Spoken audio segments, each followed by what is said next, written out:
దొరల మప్పు కోసమే మాజీ మంత్రి కొప్పుల ఆర్ఎస్పీలు తనపై విమర్శలు చేస్తున్నారన్నారు మంత్రి అడ్లూరి లక్ష్మణ్ కుమార్. కరీంనగర్ లో మీడియాతో మాట్లాడిన ఆయన మాజీ మంత్రి కొప్పుల వ్యాఖ్యలను ఖండించారు.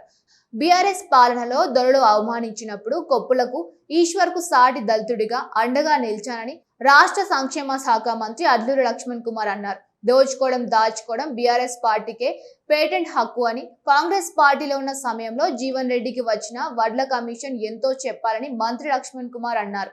ఏడాది క్రితం రాష్ట్ర ఎస్సీ ఎస్టీ వికలాంగుల సంక్షేమ శాఖ మంత్రిగా తాను బాధ్యతలు తీసుకున్నానని, గత ప్రభుత్వంలో సంక్షేమ శాఖ మంత్రి కొప్పుల ఈశ్వర్ పనిచేశారని, ఆర్ఎస్ ప్రవీణ్ కుమార్ గురుకుల పాఠశాల కార్యదర్శిగా పనిచేశారని, ఏడాది కాలంగా ఎందుకు ఆయా శాఖలపై మాట్లాడలేదని ప్రశ్నించారు. సంక్షేమ శాఖలో 2000 కోట్ల అవినీతి జరిగిందని హరీష్ రావు ఆరోపిస్తే ఆ శాఖ మంత్రిగా జవాబు చెప్పాల్సిన బాధ్యత తనపై ఉందని మంత్రి అడ్లూరి అన్నారు.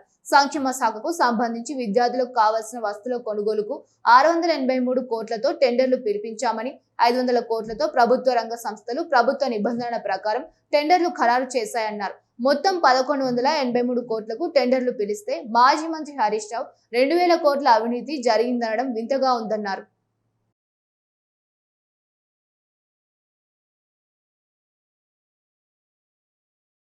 ఆయన సంక్షేమ శాఖ మంత్రిగా పనిచేసాడు.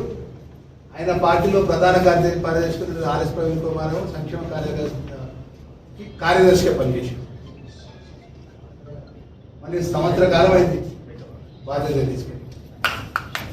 ఈ సంవత్సర కాలం కింద కార్యదర్శిగా ఉన్నటువంటి పనిచేసినటువంటి బీఆర్ఎస్ ప్రధాన కార్యదర్శి ఆర్ఎస్ ప్రవీణ్ కుమార్ రాజును నేనే మంత్రిని, నేను 50,000 ఓట్ల మెజారిటీతో గెలుస్తా, ఈ లక్ష్మణ్ కుమార్ నాకు ఒక పోటీయా అని మాట్లాడిన కొప్పులీశ్వరు ఈ సంవత్సర కాలంకి ఎందుకు మాట్లాడలేదు?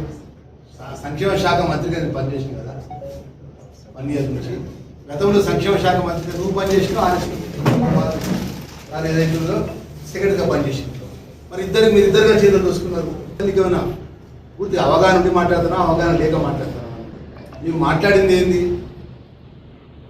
మీ నాయకుడే హరీష్ రావు గారు మాజీ మంత్రి 2000 కోట్ల రూపాయల స్కామ్ జరిగింది.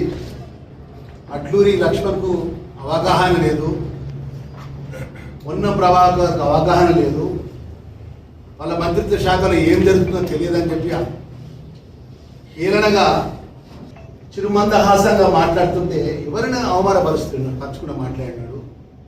దానికి జవాబు చెప్పు తప్ప సూటిగా జవాబు చెప్పినాం కదా. నువ్వు దొంగతిరుగుడు తిరగలే కదా. దమ్ము ధైర్యం ఉంటే ఇప్పటికే చెప్పు, వాస్తవాలు ఉంటే కాగితాలతో సహా ముందు పెట్టండి.